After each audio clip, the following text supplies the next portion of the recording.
अनुराग ठाकुर इस वक्त एक प्रेस कॉन्फ्रेंस कर रहे हैं, आपको सीधा लिए चलते हैं। ये सिंचाई योजनाओं को इससे बढ़ोतरी मिलेगी और सीसीए ने आज इसको PMKSY प्रधानमंत्री कृषि सिंचाई योजना के एक्सिलरेटेड इरिगेशन बेनिफिट प्रोग्राम के अंतर्गत सम्मिलित करने का निर्णय किया है।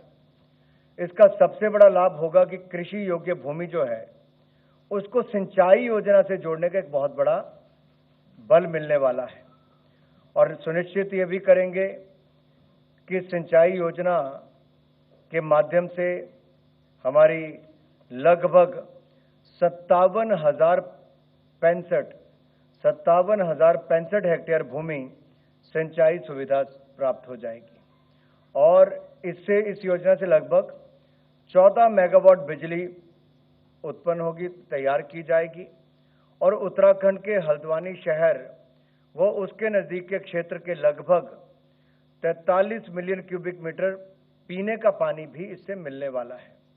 इस प्रोजेक्ट का निर्माण कार्य आगामी 5 वर्षों में पूरा कर लिया जाएगा। देखिए, इसके 3 लाभ हो रहे हैं। 14 मेगावाट बिजली, वहीं पर 43 मिलियन क्यूबिक मीटर पीने का पानी मिलेगा और तीसरा 57,065 हेक्टेयर भूमि सिंचाई योग्य होगी। अगर मैं आपको इसकी थोड़ा बैकग्राउंड बताऊं प्रोजेक्ट की, तो जामरानी डैम मल्टीपर्पज प्रोजेक्ट का फेज 1 1981 में पूरा हुआ था। ये फेज 1 में गोला नदी और रामगंगा नदी की सहायक नदी है।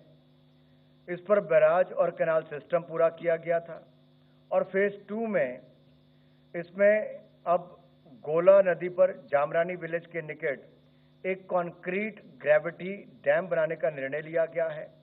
इससे उत्तराखंड और उत्तर प्रदेश को लाभ मिलने वाला है।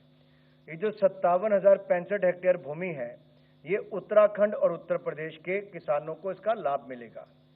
और जैसा आपको पता है कि पहाड़ी राज्यों में जो हमारे नॉर्थ ईस्ट हैं या जम्मू कश्मीर, हिमाचल प्रदेश, उत्तराखंड, इनमें 90% की सहायता केंद्र सरकार देती है। इस प्रोजेक्ट पर कुल मिलाकर 2,584 करोड़ रुपया खर्च होगा। 2,584 crore rupees will be the cost of this project and 90% will be borne by the government of India. अब जैसा मैंने कहा कि उत्तर प्रदेश उत्तराखंड है, तो दोनों राज्यों के बीच में भी MOU हो चुका है जामरानी डैम प्रोजेक्ट के लिए और इसके कॉस्ट और बेनिफिट की शेयरिंग के लिए भी दोनों राज्यों की आम सहमति हो चुकी है। धन्यवाद। धन्यवाद सर। अब हम कुछ प्रश्न लेंगे। सर, मैं just I'll do that in that. I'll do that.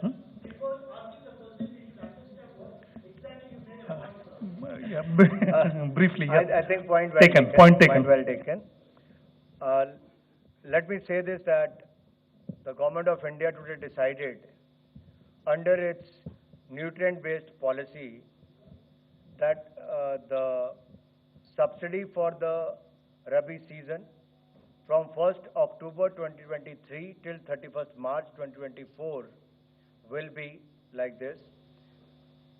For the nitrogen, it will be 47.02 rupees per bag, per kilo, and the phosphorus will be 20.82 rupees per kilo, and potash subsidy will be 2.38 rupees per kilo, and the sulfur subsidy will be 1.89 rupees per kilo. This will be for the Rabi season from 1st October till 31st March 2024. The subsidy will continue because the international prices, when it goes up, the government doesn't want that it should impact our farmers in the country.